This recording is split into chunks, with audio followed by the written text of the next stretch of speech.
যখন জাতিকে দিক নির্দেশনা দেয়া নেতৃত্ব দানকারীরা কেউ মৃত, কেউ কারাগারে অথবা কেউ বিভ্রান্ত, কালো অন্ধকারে ছেয়ে থাকা দেশকে আলো দেখাতে ঠিক তখনই দেশের রাজনৈতিক অঙ্গনে হাজির হন বঙ্গবন্ধু কন্যা শেখ হাসিনা। এদিকে শেখ হাসিনার সাথে হাত মিলিয়েছে সেনাপ্রধান ওয়াকারুজ্জামান। ডক্টর ইউনূসের বিপক্ষে কাজ করতে বলেছে শেখ হাসিনা। এমনই গোপন তথ্য ফাঁস হয়েছে। আবার বিদায়ের পথে হাঁটছে ডক্টর ইউনূসের সরকার। ওদের আর ক্ষমা নাই। বাংলাদেশের মানুষের ভাগ্যটা আর কাউকে ছিনিমিনি খেলতে দেবো না, এটা হলো পরিষ্কার কথা। সাবেক প্রধানমন্ত্রী শেখ হাসিনাকে ফেরত চেয়ে বাংলাদেশ সরকারের চিঠি দেওয়ার ঘটনায় আবারও হুমকি দিয়েছে পশ্চিমবঙ্গের বিজেপি নেতা শুভেন্দু অধিকারী। শুধু তাই নয়, বাংলাদেশের ভারত এবং আমেরিকাকে কেন্দ্র করে দুটো ঘটনা এবং দুটো ঘটনায় খুবই গুরুত্বপূর্ণ। দুটো ঘটনার সঙ্গে শেখ হাসিনা এবং ডক্টর ইউনূসের সংযোগ রয়েছে, বাংলাদেশের সার্বিক অবস্থার সংযোগ রয়েছে। শেখ হাসিনাকে নিয়ে ভারতে কি হচ্ছে, শেখ হাসিনাকে নিয়ে যুক্তরাষ্ট্র কি বলল? বাংলাদেশকে একটি ব্যর্থ রাষ্ট্রে পরিণত করার জন্য দেশি এবং বিদেশি যারা শক্তি সমূহ রয়েছে তারা বহুদিন ধরে যে চক্রান্ত চালিয়ে আসছিলেন। এখন যে বাংলাদেশ আমরা দেখছি, এই বাংলাদেশের নাম হচ্ছে বাংলাদেশ। তবে আরেকটা বাংলাদেশের স্বপ্ন দেখছে শিক্ষার্থীরা, আর শিক্ষার্থীদের এই স্বপ্নের পেছনে সাম্প্রতিক সময়ে ভারত যেরকম বাড়াবাড়ি শুরু করেছে, তাতে বাংলাদেশকে সতর্ক থাকতে হবে। কেউ কেউ শঙ্কাও করছেন ভারত হয়তো কোনো একদিন বাংলাদেশ দখল করতে আসতেও পারে। মাত্র 5% মানুষ তখন শেখ হাসিনা এবং আওয়ামী লীগের পক্ষে ছিলেন, কিন্তু সময় যত গড়াচ্ছে, দিন যত যাচ্ছে, ততই খুব অদ্ভুত রকম ভাবে শেখ হাসিনা যেন আরো শক্তিশালী ভাবে মানুষের মনে জায়গা করে নিচ্ছে। বাংলাদেশের রাজনীতির আকাশে কালো মেঘ দেখা দিয়েছে। ডক্টর মোহাম্মদ ইউনূস তার জীবনে কখনোই এরকম অসংলগ্ন কথা বলেননি। আপনি চেয়ার থেকে নামেন, আমার চ্যালেঞ্জ দেওয়া লাগবে না, বাংলাদেশের 18 কোটি মানুষ আপনার বিপক্ষে চ্যালেঞ্জ দেবে। আসসালামু আলাইকুম রহমতুল্লাহ, সবাই কেমন আছেন? আশা করি সবাই অনেক অনেক ভালো এবং সুস্থ আছেন। সবাইকে স্বাগতম জানাচ্ছি আমাদের আরেকটি নতুন ভিডিওতে। প্রতিদিনের মতো আমি আপনাদের রিয়াদ ফারুকী আবারও চলে আসলাম নতুন একটা ভিডিও নিয়ে। দর্শক, বর্তমানে সাম্প্রতিক সময়ে চলমান যে পরিস্থিতি, রাজনীতির যে বিষয়টাকে কেন্দ্র করে ইতিমধ্যে সামাজিক যোগাযোগ মাধ্যম থেকে শুরু করে বাংলাদেশের যে একটা অবস্থান চলতেছে, সেটা নিয়ে তার কিছু ভিডিও ফুটেজ আমি আপনাদের মধ্যে তুলে ধরার চেষ্টা করবো, যেখানে আপনারা বেশ কিছু ভিডিও এবং বেশ কিছু তথ্য জানতে পারবেন যে ভিডিওর মাধ্যমে। দর্শক, আর বেশি কথা বাড়াচ্ছি না, আমরা মূল আলোচনা চলে যাচ্ছি। ভিডিওটি অনেক লম্বা হয়ে যাবে, তাই আমি সংক্ষেপে করার ক্ষেত্রে মূল আলোচনা চলে যাচ্ছি। তার আগে আপনারা যারা আমাদের চ্যানেলটিতে এখন তো চ্যানেল সাবস্ক্রাইব করে সাথে থাকবেন, একটা লাইক দিয়ে সবাই ভিডিওটি ধৈর্য সহকারে দেখতে থাকুন। বাড়ি শুরু করেছে, তাতে বাংলাদেশকে সতর্ক থাকতে হবে। কেউ কেউ শঙ্কাও করছেন ভারত হয়তো কোনো একদিন বাংলাদেশ দখল করতে আসতেও পারে। সেক্ষেত্রে কোন কোন দেশ বাংলাদেশকে সমর্থন দিবে, পাকিস্তানের অবস্থান কেমন হবে, এ বিষয়ে অনেকে জানার আগ্রহ প্রকাশ করেছেন। শুরুতে জানিয়ে রাখি, ভারতের বিপক্ষে লড়তে পাকিস্তান বরাবরই প্রস্তুত। বিশেষ করে প্রশ্নটা যখন বাংলাদেশকে নিয়ে, তখন তারা আরও এক ধাপ এগিয়ে বাংলাদেশের পাশে দাঁড়িয়ে তারা তিক্ত অতীত চাপা দিতে চায়। এমনকি বাংলাদেশ ভারত সাম্প্রতিক দ্বন্দ্বের মধ্যে পাকিস্তান বিশাল অস্ত্রের বহর নিয়ে আসছে, তাতে যেন ভারতকে অলিখিত হুমকি দিয়ে রাখছে বাংলাদেশের দিকে তাকালে চোখ তুলে নেওয়া হবে। ঠিক তার উল্টো পাশে চতুর্মুখী চাপের পায়জামা ভিজিয়ে ফেলা দশা মোদির। শুরুতে পাকিস্তানের যুদ্ধের প্রস্তুতির বিষয়টি জেনে নেই, পরে অন্যান্য দেশের বিষয়ে যাওয়া যাবে। ভারতের সঙ্গে উত্তেজনার মধ্যেই চীনের তৈরি 40টি অত্যাধুনিক ফাইটার জেট J-35 যুদ্ধ বিমান কিনছে পাকিস্তান। বিশ্লেষকরা বলছেন, চীনের সবচেয়ে উন্নত এই সামরিক যুদ্ধবিমান একবার পাকিস্তানের হাতে এসে পড়লে দক্ষিণ এশিয়ার শক্তি ভারসাম্য পুরোপুরি পাল্টে যাবে। এমনকি আকাশ প্রতিরক্ষায় চিরশত্রু ভারতের বিমান বাহিনীকে ছাড়িয়ে যাবে পাকিস্তানের বিমান বাহিনী। এটাকে অনেকে ভারতের বিপক্ষে পাকিস্তানের যুদ্ধের প্রস্তুতি হিসেবেও দেখছেন। দক্ষিণ এশিয়ার চিরশত্রু দুই দেশ ভারত ও পাকিস্তান বরাবরই সামরিক সক্ষমতায় একে অপরের চেয়ে এগিয়ে থাকতে চলে প্রতিযোগিতা। মূল্যস্ফীতি চরমে থাকলেও সামরিক খাতে ব্যয় বাড়িয়ে সবসময় আন্তর্জাতিক গণমাধ্যমের শিরোনামে থাকে ইসলামাবাদ। এর মধ্যেই দক্ষিণ এশিয়ার মধ্যে সামরিক সক্ষমতায় সবাইকে ছাড়িয়ে যেতে ভারতের আরেক শত্রু চীনের কাছ থেকে 40টি অত্যাধুনিক স্টিলড যুদ্ধ বিমান কিনছে পাকিস্তান। ভারতীয় সংবাদ মাধ্যম এনডিটিভির প্রতিবেদনের তথ্যমতে চীনের তৈরি এই যুদ্ধ বিমানটি হল দ্বিতীয় পঞ্চম প্রজন্মের ফাইটার জেট J-35A। বিশ্বের পরাশক্তি যুক্তরাষ্ট্রের পর চীনের কাছেই পঞ্চম প্রজন্মের এ যুদ্ধ বিমান রয়েছে। দেশটির পিপলস লিবারেশন আর্মি PL এর দাবি, J-35 একটি মাঝারি আকারের স্টিলথ যুদ্ধ বিমানটি একাধিক ভূমিকা পালন করতে সক্ষম। এটি দেখতে যুক্তরাষ্ট্রের লকহিড মার্টিন কোম্পানির তৈরি F-35 মতো হলেও J-35 ইঞ্জিন একটি বেশি। গণমাধ্যমের তথ্য বলছে, পাকিস্তানের বিমান বাহিনী ইতোমধ্যে এই যুদ্ধ বিমান কেনার অনুমোদন দিয়েছে। তবে এর আগে চলতি বছরের জুলাই পাকিস্তানের বিমান বাহিনীর পাইলটরা আনুষ্ঠানিকভাবে চীনের যুদ্ধবিমান যে-35 চালানোর প্রশিক্ষণ শুরু করেছেন। শি প্রশাসনের সঙ্গে ইসলামাবাদের এ চুক্তি বাস্তবায়িত হলে চীনের বাহিরে পাকিস্তানি প্রথম ও একমাত্র দেশ হবে যাদের কাছে যুদ্ধবিমান যে-35 একটি স্কোয়াড্রন থাকবে। চীন 2 বছরের কম সময়ে 40টি স্টিলথ ফাইটার জেট সরবরাহ করবে। এর মধ্যে দিয়ে শি প্রশাসনও সবচেয়ে উন্নত সামরিক যুদ্ধবিমান রপ্তানির প্রথম নজিরও স্থাপিত হবে। সামরিক সক্ষমতায় পাকিস্তানের এগিয়ে যাওয়ার বিষয়টি মোটেও ভালো চোখে দেখছে না মোদী প্রশাসন। এমনকি দিন দিন পাকিস্তান যেভাবে ক্ষেপণাস্ত্র কর্মসূচিকে এগিয়ে নিয়ে যাচ্ছে তা নিয়ে উদ্বেগ রয়েছে যুক্তরাষ্ট্রেরও। ইসলামাবাদের ব্যালিস্টিক ক্ষেপণাস্ত্র দক্ষিণ এশিয়ার বাহিরে যে কোনো স্থানে আঘাত হানতে পারে। এটি ভারতের জন্য আতঙ্কের কারণ হিসেবেও দেখছেন কেউ কেউ। এ বিষয়ে মন্তব্য না করলেও বিশ্লেষকদের মতে এর মধ্যে দিয়ে ভারতের আঞ্চলিক প্রধান 2 শত্রুর ঘনিষ্ঠতা আরও বাড়বে। পাকিস্তানের সামরিক শক্তি বাড়ায় মোদির মাথা ব্যথা বেড়ে যাওয়ায় আরেকটি কারণ বাংলাদেশ। কারণ হাসিনার পতনের পর বাংলাদেশের সাথে ভারতের সম্পর্কের অবনতি হয়েছে, বিপরীতে আবার পাকিস্তানের সাথে সখ্যতা বেড়েছে। তাতে পাকিস্তানের শক্তি বাড়া মানে বাংলাদেশেরও শক্তি বেড়ে যাওয়া, আর বাংলাদেশের শক্তি বেড়ে যাওয়ায় স্বাভাবিকভাবেই মোদি খুশি হবে না। তবে বাংলাদেশের দিকে ভারত হাত বাড়ালে কেবল পাকিস্তানি নয়, আরও অনেক দেশই বাংলাদেশের পক্ষ নিবে। তবে এটি বিভিন্ন ভূ রাজনৈতিক, অর্থনৈতিক ও কৌশলগত বিষয়ের উপর নির্ভর করবে যে কোন দেশ বাংলাদেশকে সমর্থন দেবে। প্রথমত চীনের কথা বলতে গেলে বলতে হয় চীন বাংলাদেশে উল্লেখযোগ্য পরিমাণ অর্থনৈতিক ও সামরিক বিনিয়োগ করেছে, যেমন পদ্মা সেতু এবং বিদ্যুৎ কেন্দ্র প্রকল্পে। কৌশলগতভাবে বাংলাদেশকে সমর্থন করলে চীন দক্ষিণ এশিয়ায় ভারতের প্রভাব মোকাবেলা করতে পারবে। জাতিসংঘের মতো আন্তর্জাতিক ফোরামে কূটনৈতিক সমর্থন, আর্থিক সাহায্য এবং সম্ভাব্য সামরিক সরঞ্জাম সরবরাহ। এর বাহিরে সৌদি আরব, কাতার এবং তুরস্কের মতো দেশগুলোর সঙ্গে বাংলাদেশের ভালো সম্পর্ক রয়েছে এবং তারা বাংলাদেশি কর্মীদের একটি বড় অংশ নিয়োগ করে। তারা বাংলাদেশকে সমর্থন করতে পারে সম্পর্ক আরও জোরদার করার সুযোগ হিসেবে।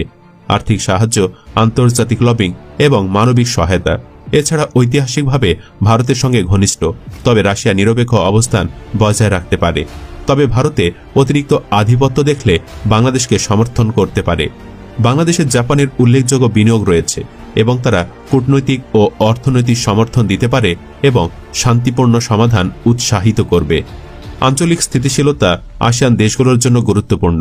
মালয়েশিয়া বা ইন্দোনেশিয়ার মতো দেশগুলো নৈতিক বা কূটনৈতিক সমর্থন দিতে পারে। এই বিষয় নিয়ে কথা বলেছেন। তিনি বলেছেন যে ফেরত নিয়ে প্রহসন তৈরি হয়েছে এবং এই যে ডক্টর ইউনূস সরকার তিনি পরিকল্পিতভাবে মিথ্যা প্রচার করছেন তারা, এবং সেই প্রচারে সংযুক্ত আছেন আন্তর্জাতিক অপরাধ ট্রাইব্যুনালের প্রধান প্রসিকিউটর তাজুল ইসলাম।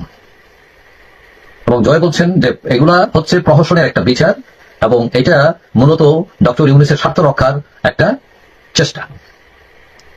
এখন জয় এটাও বলছেন যে এইগুলো হচ্ছে রাজনৈতিক প্রতিহিংসা চরিতার্থ করার জন্য তিনি বা তার সরকার, ইউনূসের সরকার এইসব পদক্ষেপ নিচ্ছে এবং আওয়ামী লীগের অনেকের উপর দমন নিপীড়ন হচ্ছে, আওয়ামী লীগের লোকদের হত্যা করা হচ্ছে, ন্যায় বিচার থেকে বঞ্চিত হচ্ছে তারা এবং বিভিন্ন ধরনের মিথ্যা মামলায় ফাঁসানো হচ্ছে। তবে ইন্টারেস্টিং ব্যাপার হচ্ছে যে সজীবাদের জয় তিনি নিজেও এই যে তথাকথিত বলেন আর গণ অভ্যুত্থান বলেন আর বিপ্লব বলেন, যেটাই বলেন না কেন, যে সেখানে যে মানবাধিকার লঙ্ঘনের অভিযোগ তোলা হয়েছে, জয় তার নিরপেক্ষ তদন্তেরও দাবি করেছেন।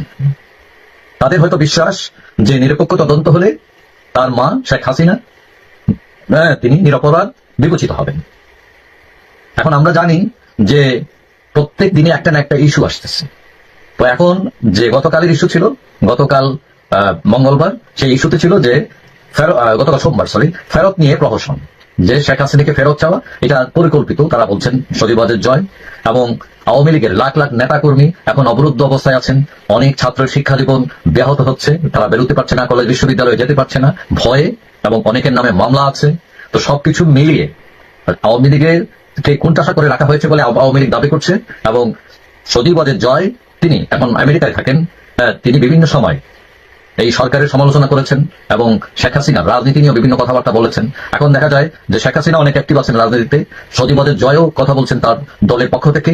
তো সবকিছুই মিলিয়ে অনেকেই মনে করছেন যে আওয়ামী লীগ একদম থেমে নেই, যদিও তারা বিভিন্ন চাপের মধ্যে আছে। তবে আগামী নির্বাচন হলে হয়তো তারা হয়তো উঠে দাঁড়াবে এবং তারা আশা করছে যে তারা ন্যায় বিচার পাবে। তবে কথা যেটাই হোক না কেন, যে কেউ যদি অপরাধী হয় তার বিচার করা রাষ্ট্রের দায়িত্ব, এবং সে যে দলেরই হোক। ভারত এবং যুক্তরাষ্ট্রের সঙ্গে দুটো বড় ঘটনা ঘটে গেছে, এবং দুটো ঘটনার সঙ্গেই একটার সঙ্গে সরাসরি প্রত্যক্ষভাবে শেখ হাসিনাকে নিয়েই ঘটেছে একটা ঘটনা, একটার সঙ্গে তিনি জড়িত, আর একটার সঙ্গে পরোক্ষভাবে শেখ হাসিনা জড়িত। প্রথমেই বলি ভারতের কথা। ভারত বাংলাদেশ সরকারের কাছ থেকে মৌখিকভাবে শেখ হাসিনাকে প্রত্যার্পণ করানোর ব্যাপারে ভারতের পররাষ্ট্র মন্ত্রণালয়কে জানানো হয়েছে। হাই কমিশনারকে দিয়ে পররাষ্ট্র মন্ত্রণালয়ে আনুষ্ঠানিকভাবে এটা বলানো হয়েছে, কিন্তু সেটা চিঠি আকারে পররাষ্ট্র দপ্তর থেকে যেভাবে দেশ থেকে দেশে চিঠি আকারে দেওয়া হয় সেভাবে নাকি দেওয়া হয়নি। যেভাবেই দেওয়া হোক, আনুষ্ঠানিকভাবে ভারতকে বলা হয়েছে শেখ হাসিনাকে ফেরত পাঠানোর জন্য।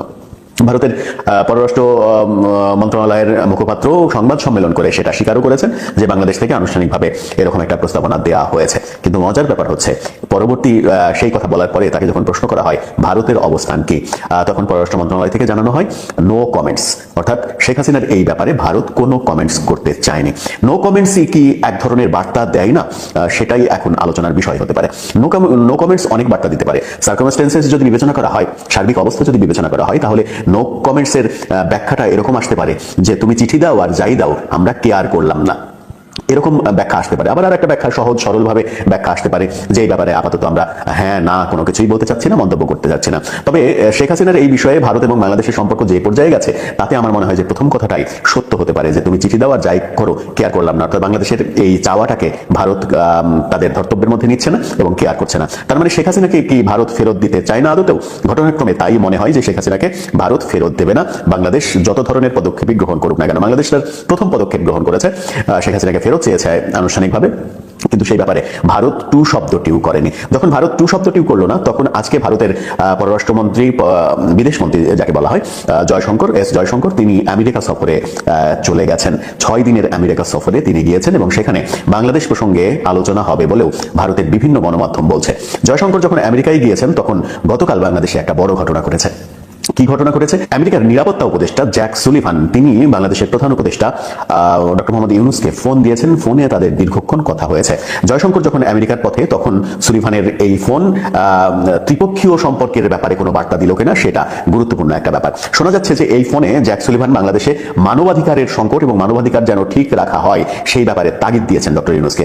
জেনারেল ওয়াকারের সাথে এখনো তারেক সিদ্দিকী বা শেখ হাসিনার যোগাযোগ আছে, এখনো ইন্ডিয়ার ইন্টারেস্ট দেখছে, যেহেতু ইন্ডিয়ার সাথে যারা কাজ করতেছে তাদেরকে এখনো সরাচ্ছে না।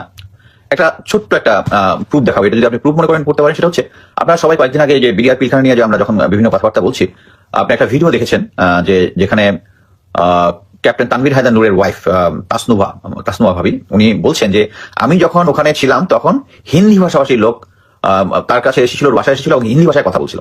This is very important. Hindi ভাষায় কারা কথা বলে? ভারতের লোকজন কথা বলে। সো এটার সাথে যে যখন সামনে কমিশন হবে তখন এই জিনিসগুলো উঠে আসবে, ভাবি সাক্ষী দিবে ওখানে, এবং হিন্দি ভাষীর লোক শুধু একটা নয়, মাল্টিপল সাক্ষী আছে, এটা মাল্টিপল ভিডিও ক্লিপ আছে যে হিন্দি ভাষায় কথা বলতেছে, এগুলো সাক্ষী আছে। আমি বিশ্বাস করি যেগুলো আছে সিসি ফুটেজ যেগুলো জমা দিয়ে হয়েছিল ওগুলো গায়েব হয়ে গেছে, বাট এগুলো কারো না কারো কাছে আছে, এগুলো সামনে আসবে। এই তানভীর ভাবির ছেলেটা গত অক্টোবরে আইএসএসবি দিয়েছে, 5ই অক্টোবর তার আইএসএসবি ছিল, কিন্তু 3rd অক্টোবর তাকে তার কিছু আর্মি শুভানুধ্যায়ী কোর্সমেট, আমি এখানে নাম বলবো না, তারা কনফার্ম করে দিয়েছে যে আপনার ছেলে, আপনি যেহেতু ভাবি একটা কনক সার্ভারের কাছে দিয়েছিল, একটা লাইভ করেছিল, যে কনক সার্ভারকে বলেন যে একটা গ্রিন কার্ড দিয়ে দিতে আইএসএসবির 3 তারিখে, তখন কিন্তু আইএসএসবি শুরু হয়নি। এখন উনি 3 তারিখে জানে তার ছেলে আইএসএসবিতে থ্রু হবে না। তাকে নাম্বার অফ টাইম ভাবি এজির কাছে অ্যাপ্লাই করেছে, এই যে 5ই আগস্টের আগেও করেছে, পরেও করেছে, বাট তাকে কোনো কোঅপারেশন করা হয় নাই। কিন্তু যেদিন উনি ফোন করে লাইভে সাংবাদিকদের কাছে বলেছে যে পিলখানা ওখানে হিন্দি ভাষার কথাবার্তা আমি শুনেছি, এর পরের দিন ব্রিগেডিয়ার জেনারেল এহসান স্টাফ, জেনারেল ওয়াকার স্যারের স্টাফ, সে ফোন করেছে ভাবিকে, ফোন করে বলেছে ভাবি আপনার কি লাগবে, ছেলের আইএসএসবি, টাকা পয়সা, যত কিছু, যত ধরনের সমস্যা আছে, everything will be solved. So ভাবির এখন খুব সুবিধা হয়েছে না, ওনার সমস্ত প্রবলেম সলভ হয়ে যাবে, এবং জেনারেল ওয়াকারের সাথে দেখা করে যাওয়ার জন্য বলেছে ব্রিগেডিয়ার এহসান। সো এটা থেকে আপনি কি যোগসূত্রটা পাচ্ছেন? যখনই উনার কোনো সমস্যার সমাধান সেনাবাহিনী করতেছে না, যেই ভারতের এগেনস্টে উনি কথা বলছে, সাথে সাথে জেনারেল ওয়াকারের স্টাফ চলে যাচ্ছে ভাবির কাছে যোগাযোগ করতেছে যে আপনার কি কি সমস্যা আছে, সব সমস্যার সমাধান হয়ে যাবে, ছেলের আইএসএসবি হয়ে যাবে। এ থেকে আপনি কি ডিরেকশন টানবেন? ডিরেকশন একটাই, এতদিন আমরা যে দেখতেছি যে এই কমিশন গুলা সরকার করতে দিচ্ছে না, এর পিছনে যে ভারতীয় হেজিমনি আছে, এবং general Walker is part of ইট।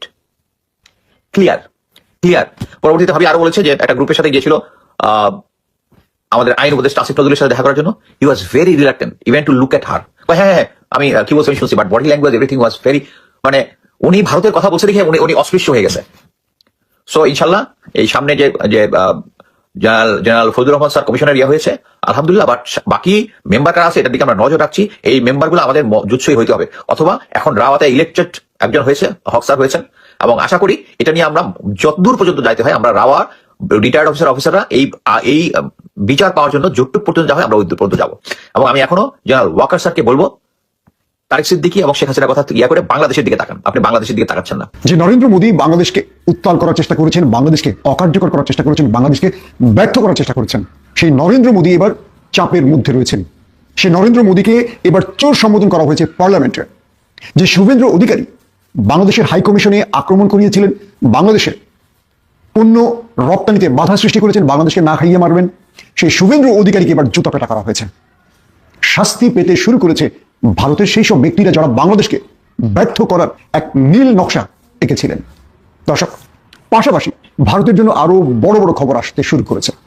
চলুন সেই খবরগুলো একটা একটা দেবো আপনাদের। প্রিয় দর্শক, ওপারের দিদির পাশেই থাকা শুভেন্দু অধিকারী অর্থাৎ তৃণমূল কংগ্রেসের সেই শুভেন্দু অধিকারী এখন বিজেপি নেতা।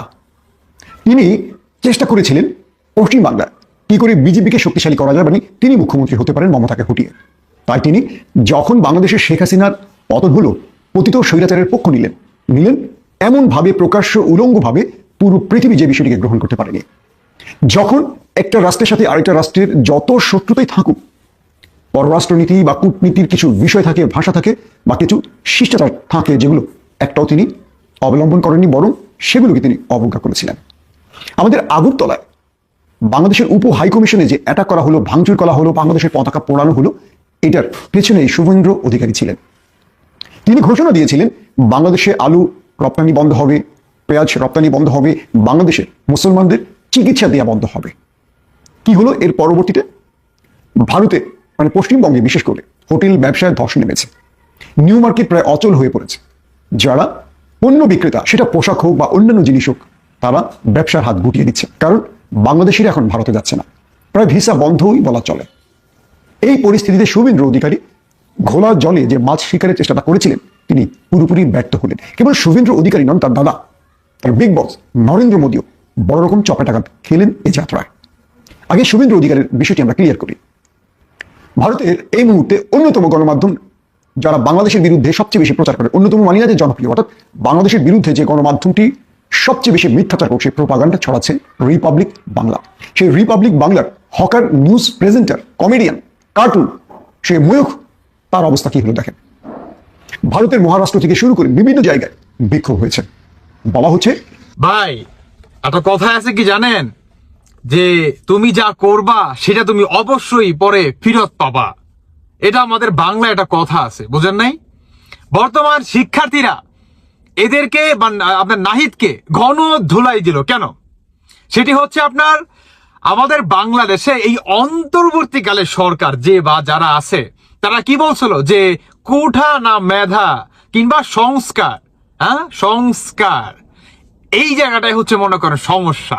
তারা বর্তমান আপনার বড় বড় গাড়ি, দামি দামি মনে করেন আপনার বাড়ি, তারপর আপনার বিলাসিতা তো আছেই, একের পর এক মনে করেন প্রতিনিয়ত তারা ভোগ করতেছে। আপনার বিপরীতে সাধারণ যে শিক্ষার্থী আছে এদের দিকে এরা তাকাচ্ছে না। বর্তমান এই সাধারণ শিক্ষার্থী আর হচ্ছে আপনার সমন্বয়ক আর হচ্ছে উপদেষ্টা, এদের ভিতরে তুমুল মনে করেন ঝগড়া, এবং এক পর্যায়ে ঘন ধুলাই দিল নাহিদকে।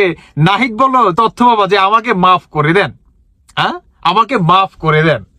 কেন এখন তুমি মাপ চাবে? কেন কেন মাপ চাও?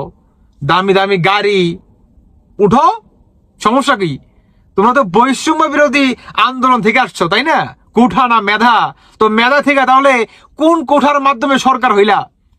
টোটালি তো অবৈধ। বর্তমানে সাধারণ শিক্ষার্থীদের কথা এটা, সাধারণ শিক্ষার্থীদের কথা এটা, বুঝতে পারছেন? এই অন্তর্বর্তীকালের সরকার কিংবা এই যেই কটা নাকি বর্তমানে বৈশা রয়েছে সব কটা অবৈধ।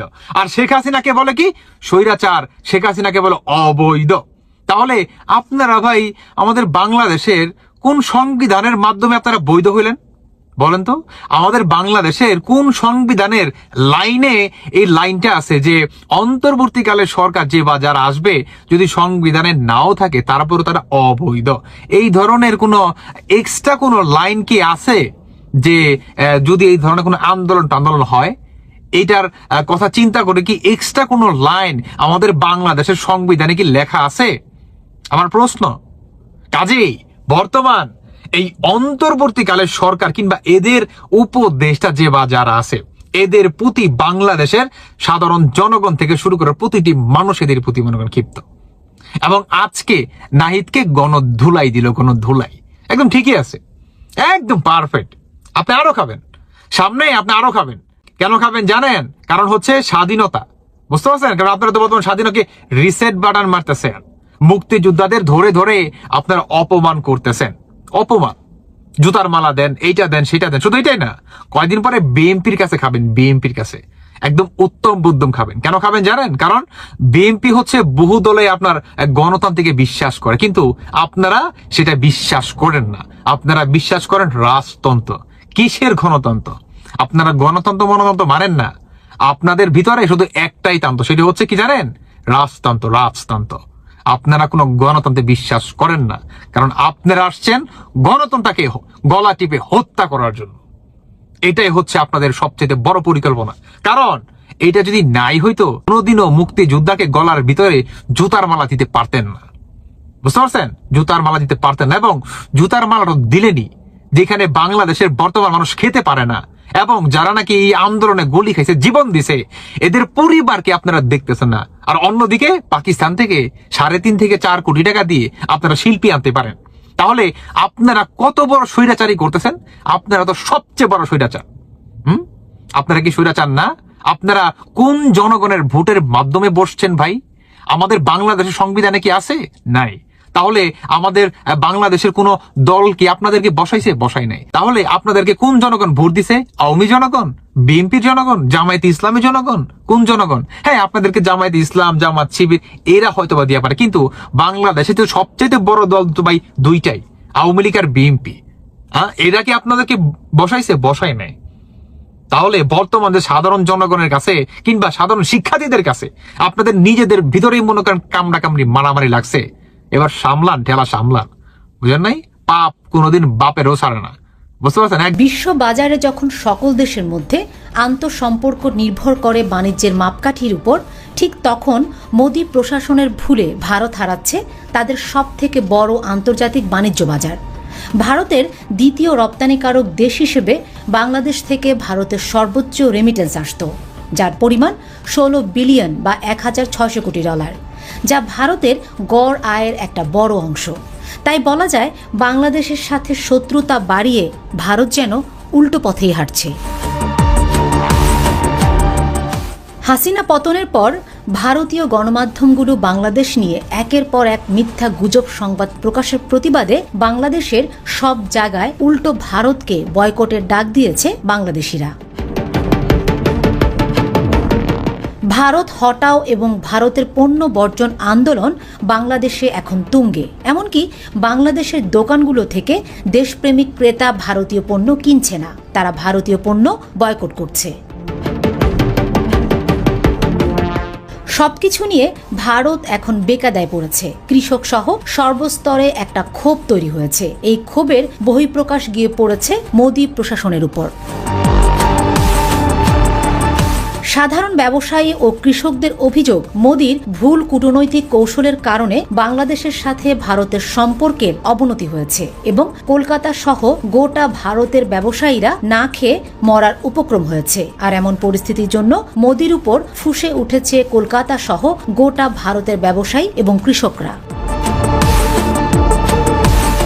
আসন্ন নির্বাচনে মোদির ভরাডুবি চাইছে ভারতের ব্যবসায়ীরা। দলমত নির্বিশেষে সর্বস্তরের মানুষ মোদির সরকারের পতন চায়। মোদির এই প্রশাসনের কবর রচিত হোক এরকম প্রত্যাশাই করছে ব্যবসায়ীরা। তারা যেন তাদের পেটের তাগিদে চালানো ব্যবসা ঠিকমতো করে চলতে পারে, তাই নতুন প্রশাসন প্রত্যাশা করছে। সাংবাদিক সম্মেলনে রাজ্যের প্রাক্তন মন্ত্রী পূর্ণেন্দ্র বসু বলেন, আমরা চাই দেশে গণতন্ত্র বেঁচে থাকুক, তাই নরেন্দ্র মোদীকে প্রধানমন্ত্রীর পদ থেকে সরাতে হবে। ইতিমধ্যে আসন্ন নির্বাচনকে কেন্দ্র করে মোদি হটাও স্লোগান দিয়ে বিজেপির বিরুদ্ধে রাজ্য জুড়ে প্রচার শুরু করেছে বিভিন্ন সংগঠন। তাদের দাবি, নরেন্দ্র মোদি গণতন্ত্র লুণ্ঠনের সাথে সাথে সাম্প্রদায়িক মানসিকতাকে উস্কে দিয়েছেন। সাংবাদিক সম্মেলনে হাজির পিডিএস নেতা সমীর পুতুতুন্ডু বলেন, এইবার এই ফ্যাসিস্ট শক্তিকে হারাতে না পারলে দেশে আর কখনো নির্বাচন হবে না। ভারতের প্রধানমন্ত্রী নরেন্দ্র মোদীকে ক্ষমতাচ্যুত করার দাবিতে রাজধানী দিল্লির অনেক জায়গায় পোস্টার দেখা গেছে। ওই পোস্টারে লেখা ছিল, মোদি হটাও দেশ বাঁচাও। পোস্টারগুলো 11টি ভাষায় ছাপা হয়েছে এবং বিভিন্ন রাজ্য জুড়ে তা ছড়িয়ে দেওয়া হয়েছে। ভাই ইলিয়াস ভাইটা বললো কি ভাই, ইলিয়াস ভাই যে ব্র্যান্ড, এটা ইলিয়াস ভাই বারবার প্রমাণ করতেছে। কিন্তু দুঃখ, বাংলাদেশের মানুষ, কিছু কিছু মানুষ ইলিয়াস ভাইরা বুঝতেছে না। ইলিয়াস ভাই একটা ব্র্যান্ডে। ইলিয়াস ভাই আজকে একটা পোস্ট করছে, আপনারা দেখছেন কিনা জানি না, কথাগুলো বলবো। তার আগে একটা কথা বলি। ইলিয়াস ভাই একটা কথার মাধ্যমে বলছিলেন একটা ভিডিওতে, কথা প্রসঙ্গে, যে বিডিআর হত্যাকাণ্ডের কমিশন বাতিল করা হবে। 2 দিন পরেই কিন্তু বাতিল হয়েছিল। তবে আমরা যখন প্রতিবাদ করলাম, আবার সেই কমিশন গঠন হয়েছে। ইনশাল্লাহ আমরা আশা করতেছি বিডিআর হত্যাকাণ্ডের সুষ্ঠু তদন্ত হবে, কারা কারা এটার সাথে জড়িত এটা বের হবে। এটার পিছনে জড়িত এই যে আমরা যে আন্দোলন করলাম, কার জন্য? ইলিয়াস ভাইয়ের জন্য। ইলিয়াস ভাই আজকে একটা পোস্ট করছে ভাই, আমার শরীরটা অতটা ভালো না, আমি বাইরে গিয়েছিলাম, বাসায় এসে ফেসবুক ওপেন করার সাথে দেখি ইলিয়াস ভাইয়ের পোস্ট, যে আমাদের 1000 বছরের শ্রেষ্ঠ বাঙালি, ঠিক আছে, মেজর ডালিম স্যার, তাকে দেশে ফিরিয়ে নেওয়া হোক। ঠিক আছে, রাষ্ট্রীয় মর্যাদা দিয়ে তাকে দেশে ফিরিয়ে নেওয়া হোক। কেন বলছে ভাই? ইলিয়াস ভাই তো একটা লিজেন্ডরা লিজেন্ডকেই চেনে। দেখেন আজকে আপনারা দেখতেছেন না মোজাম্বিকে কি ঝামেলা হইতেছে। মোজাম্বিকে যখন যুদ্ধ হয় 1973 অথবা 74-75 একটা যুদ্ধ হয়, দেশ স্বাধীন হয় মোজাম্বিক, তখন যাদের নেতৃত্বে দেশ স্বাধীন হয়েছিল তারা কি করছিল? তারা হচ্ছে এতদিন ওই দেশে স্বৈরতন্ত্র চালাইছে। এবার এসে মানুষ আন্দোলন করতেছে, দেখছেন এই যে এখন 2-1 দিনের ঘটনা দেখেন, আন্দোলন করতেছে মানুষ। তো শেখ মুজিবের তো ওই প্ল্যান করছিল যে আমি থাকবো ক্ষমতায়। এই দেখেন 53-54 বছর এই যে মোজাম্বিকের জনগণের শাসন করতেছে একটা সরকার, একটা পরিবার। সেরকম প্ল্যান করছিল কে? মুজিবের জয় বাংলা করছিল কে? তখন বুঝতে পারছিল জাতির শ্রেষ্ঠ সন্তান লিজেন্ডরাই বুঝতে পারছিল যে জয় বাংলা না করলে বাংলাদেশের মানুষের কপালে কষ্ট আছে। চিন্তা করেন, পুরুষ মানুষ যা ছিল সব শেষ করছিল, মাত্র 2টা মহিলা ছিল, 2টা মেয়ে বেঁচে ছিল। তারাই বাংলাদেশের মানুষের সাথে কি করছে লাস্ট 15.5 বছরে, দেখছেন না? এটাই মাথায় রাখবেন, লিজেন্ডকেই চেনে। মেজর ডালিম যদি তখন ওই কাজটা না করতো, তাহলে বাংলাদেশের মানুষের বাক স্বাধীনতা, গণতন্ত্র বলে কিছু থাকতো না। তা মেজর ডালিম তো অবশ্যই আমাদের জন্য হিরো, রিয়েল হিরো। সে কেন দেশের বাইরে থাকবে? তাকে তো দেশে নিতে হবে, তাকে দেশে নেওয়া উচিত। তাও রাষ্ট্রীয় মর্যাদা দেশে আনা উচিত, রাষ্ট্রীয় মর্যাদা দিয়ে দেশে ফিরিয়ে আনা উচিত তাকে। সে কেন এখনো দেশের বাইরে থাকবে? কারণ সেই তো বাংলাদেশের প্রথম স্বৈরাচার শেখ মুজিবকে মারছিল। সে তো বিদেশে থাকতে পারে না, সে তো দেশপ্রেমিক, তাকে দেশে ফিরিয়ে আনতে হবে। এই 24-এ যারা আছে, যারা ছাত্র আন্দোলন করে শেখ হাসিনার তাড়াইছে, তারা যদি প্রকৃত যোদ্ধা হয়ে থাকে, তখন শেখ মুজিবকে মারার জন্য মেজর ডালিমও যোদ্ধা। মেজর ডালিমকে দেশে ফিরিয়ে আনা হোক।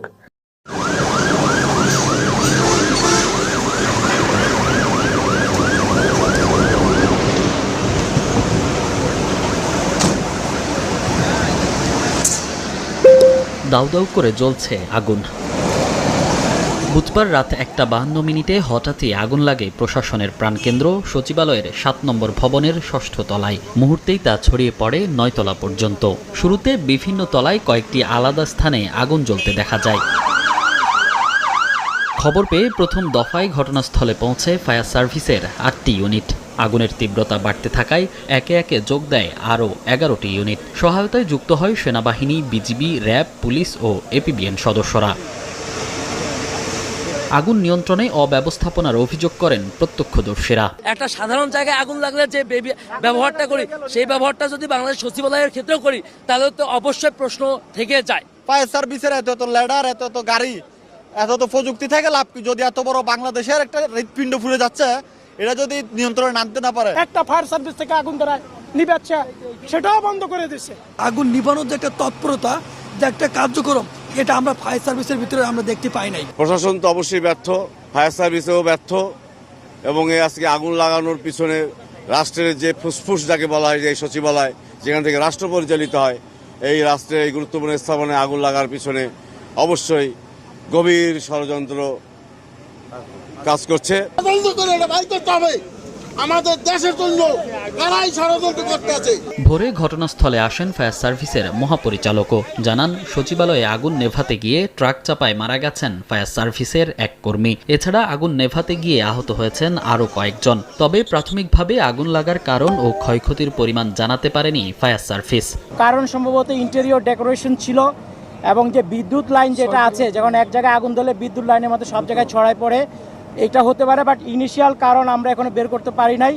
আমাদের আগুন নেভানোর পর আমরা যখন সব জায়গায় সার্চ করব, তখন হয়তো আপনাদেরকে একটা ধারণা দিতে পারবো। আমাদের একজন ফায়ার ফাইটার পানির পাম্প থেকে লাইন সংযোগ করছিল, ওই সময় রাস্তা পার হওয়ার সময় একটা দ্রুতগামী ট্রাক তাকে আঘাত করে, এবং তাকে হাসপাতালে নিয়ে যাওয়ার পর ঢাকা মেডিকেল হসপিটালে তাকে মৃত ঘোষণা করা হয়। আগুন লাগার 6 ঘন্টা পর ঘটনাস্থলে আসেন স্বরাষ্ট্র উপদেষ্টা। জানান, দুর্ঘটনা নাকি নাশকতা তা জানা যাবে তদন্তের পর। পুরা সার্চ করার পরে কোনো কিছু পাওয়া যায় কিনা আমরা আপনাদের জানাতে পারবো। হাই পাওয়ার একটা তদন্ত কমিটি করে দেওয়ার জন্য। প্রাথমিকভাবে আপনারা নাশকতা মনে করছেন কিনা? প্রাথমিকভাবে আমরা বলতে পারবো না, একটা ইনভেস্টিগেশনের পরে আমরা বলতে পারবো। আগুনে ক্ষতিগ্রস্ত 6ষ্ঠ থেকে 9ম তলায় রয়েছে যুব ও ক্রীড়া মন্ত্রণালয়, ডাক, টেলিযোগাযোগ ও তথ্য প্রযুক্তি, স্থানীয় সরকার এবং সড়ক পরিবহন ও সেতু মন্ত্রণালয়। এদিকে স্থানীয় সরকার মন্ত্রণালয়ে বিগত সময়ে কয়েক হাজার কোটি টাকার দুর্নীতির প্রমাণ পাওয়া গিয়েছিল উল্লেখ করে ফেসবুক পোস্টে উপদেষ্টা আসিফ মাহমুদ বলেছেন, সরকারকে ব্যর্থ করার চেষ্টায় জড়িতদের কোনো ছাড় দেয়া হবে না। এদিকে বৈষম্য বিরোধী ছাত্র আন্দোলনের আহ্বায়ক হাসনাত আব্দুল্লাহ তার পোস্টে বলেছেন, ফ্যাসিবাদের দোসরদের প্রতি অন্তর্বর্তী সরকারের উদারতা দেখানোর পরিণাম জাতিকে ভোগাবে। মনির হোসাইন অবশ্যই কমেন্ট করে জানাবেন আজকে কে কোথা থেকে ভিডিও দেখেছেন, অবশ্যই দ্রুত কমেন্টে জানিয়ে ফেলুন। আমাদের চ্যানেলটিতে নতুন চ্যানেল সাবস্ক্রাইব করে সাথে থাকবেন। ধন্যবাদ সবাইকে। দেখা হবে কোনো ভিডিওতে। ভালো থাকবেন, সুস্থ থাকবেন। আল্লাহ হাফেজ।